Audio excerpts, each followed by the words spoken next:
So this is the Combat Station. I'm your host, Ty Matthews, and today we have a special guest, Charlie Leary. How are you doing, Charlie? Not too bad, thank you, mate. Okay, so Charlie, let's get right into it. So recently you got pulled from the UK Bellator card, as I believe someone around you got COVID. Yeah, my coach tested positive for COVID.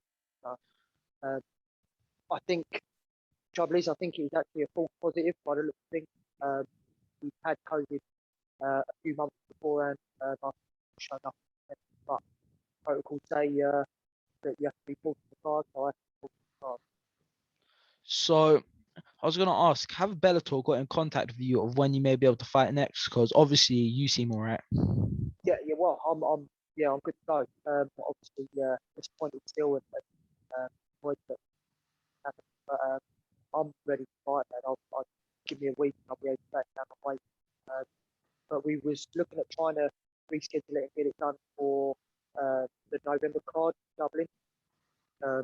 My opponent has said that he couldn't make the Dublin card. I don't know whether Bellator would add that on there or not.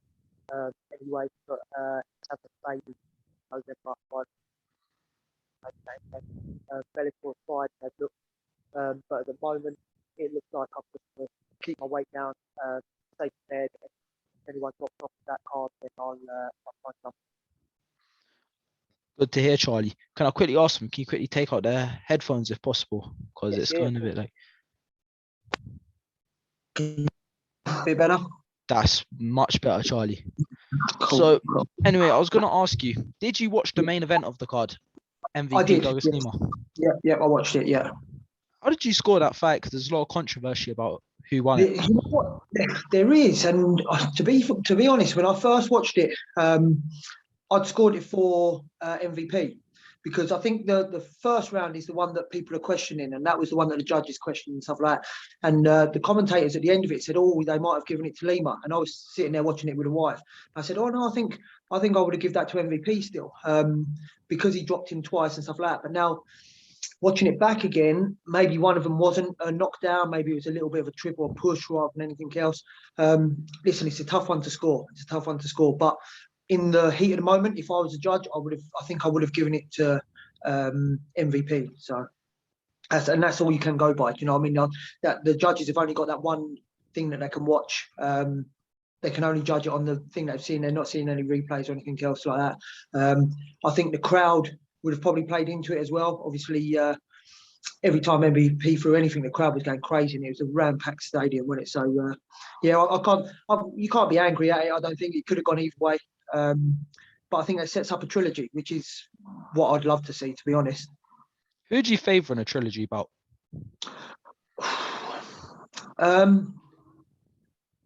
You know what? It's a tough one, but I think I'd probably go with MVP. I think I'll go with MVP. I think listen, as you can see from the first fight, it only takes one shot from Lima and it can change a whole story. But I think MVP has got it. Like, technically, I think he's got the beating of him. I think MVP would probably take it. Now, I was going to ask you, obviously you don't know a date you're going to be back yet, but is there any opponent you have in mind? Would you like to reschedule the fight you had with Benjamin, or is there anyone else you'd want? Listen, I'm happy to fight anyone in the division. You know what I mean? I would literally fight any of them, whoever they put in front of me. I feel harsh on Benjamin. I mean, he took the fight on 2 weeks' notice. He stepped up. He jumped in. So I feel like I owe him the fight. You know what I mean? And I know he was saying about getting rescheduled for early 2022 next year. If we can get that rescheduled, then by all means, I'd take that fight. But if not, like I say, I'll fight any of them. The higher rank, the better for me. I want to try and break into the top 10 and start picking off some of the top names. But yeah, I'll literally fight anyone in there. It's not a problem. I just wanted to ask you, you haven't fought for a year now. Is there any reason for the inactivity? Have you, Bellator not been able to get your opponent? Just because of COVID. They were talking about getting me a visa to go and fight in America, but I haven't had a visa or anything before. And obviously, because of COVID, there's been such a backlog of visas and stuff. It wasn't viable to be able to get over there. So I've literally had to take a year out almost. and just sit on the sidelines. So hopefully, with things opening up and what a great show they put on at the weekend, hopefully early next year they'll be putting more on in Europe. And if not, hopefully we'll be able to get some sort of visa sorted or something like that, and I'll get over to the States. But yeah, it was literally just because of COVID, shut us down again, and that was it. Would that interest you fighting in America? Maybe is that something on Oh, the mate, bucket list? I'd love to. I'd absolutely love to. Yeah, that is one. It's one thing that I really want to like tick off the list a lot.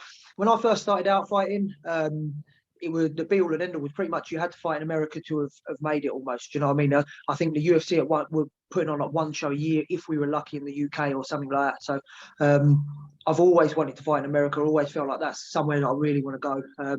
So yeah, before I finish, I really want to get that ticked off. But I think I need to get on a win streak with Bellator. Like I say, try and break into that top 10 and prove that I belong there, and then it will come.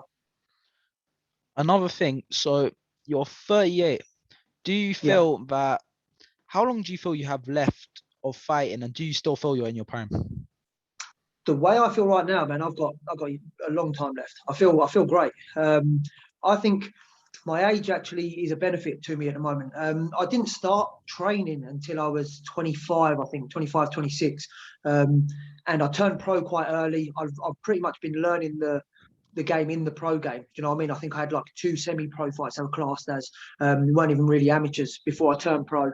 So I've made a lot of mistakes and I've learned a lot in the pro career. That's why I've almost had 30 pro fights now. But I haven't got the mileage on my body that a lot of these youngsters have. I mean, I train with guys who are 25 now and have had the same amount of time in training than I have. Do you know what I mean? So my body's holding up pretty well. As long as I'm competing and I'm putting on decent fights, and then I'm going to keep going. Do you know what I mean? I feel at the moment, I feel like I'll be going into maybe mid-40s, but I feel like I'm older now and I'm a bit more mature, and I'm listening to my coaches better. I'm listening to my body better.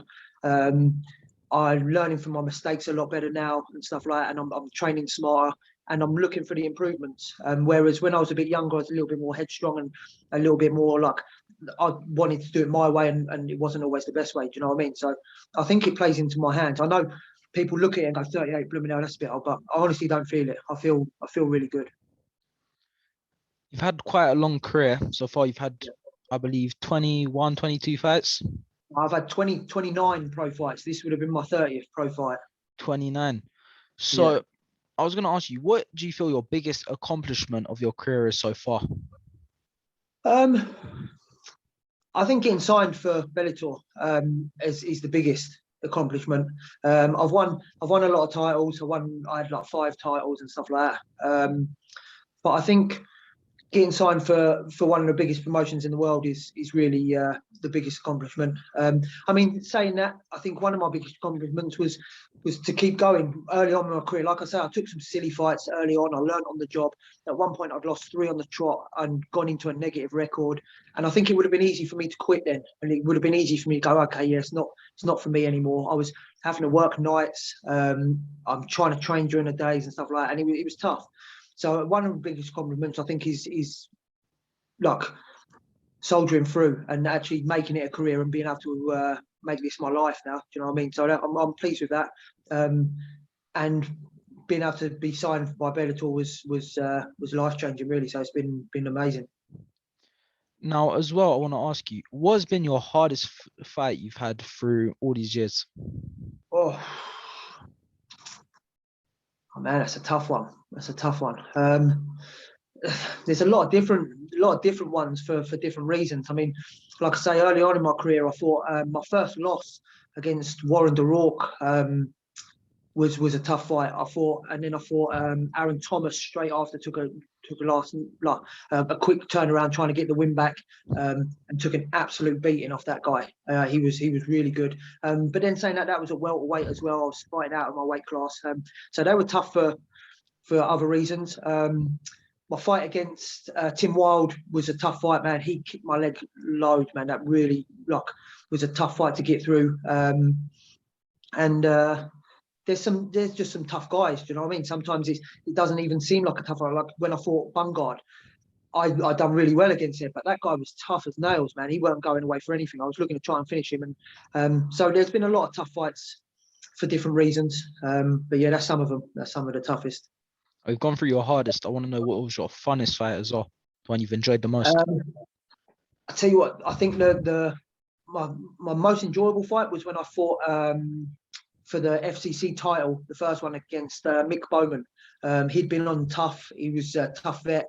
And I just come out and it was one of my best performances. Everything seemed to go right with that. I had a great weight cut.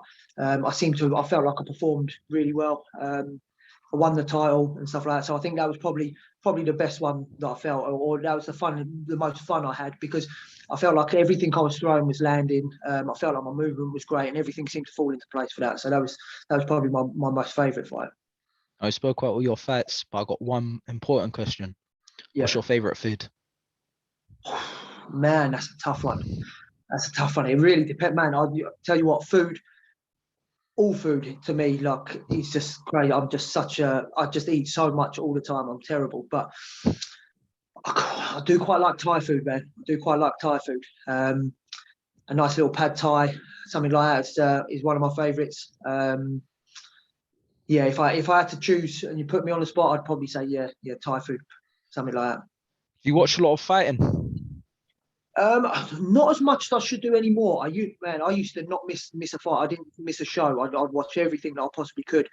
But since getting married, having kids, and all that sort of thing, and listening to my body a little bit more and being clever, I'm not staying up until 6 o'clock in the morning trying to watch fights and then go and train and stuff anymore. So I don't watch as many as I should do, maybe, or as many as I could do. But I still try and catch as much as possible. Yeah. Did you catch Volkanovski Ortega?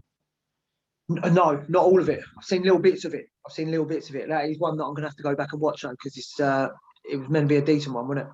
Yeah, it was quite a good fight. What about Nick Diaz? Did you catch any of Nick Diaz Lawler?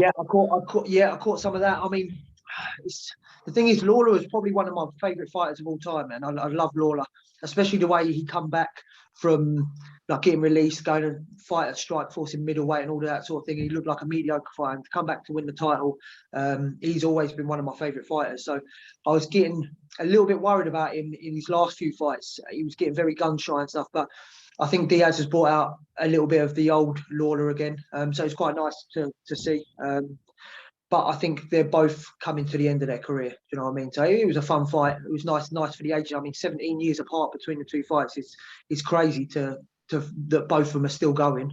But yeah, I think both of them are starting to come towards the end of it now. What did you think about when Nick Diaz got dropped and he refused to get up? What do you think that was?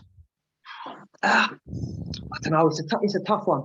It's a tough one, man. You just don't know what's going through people's heads in the fights. And I think Diaz sometimes struggles with the mentality. I don't know. It's a bit of a strange one. But saying that, Lawler hits stupid hard, man, doesn't he? And it could quite easily have just been enough's enough, man. Do you know what I mean?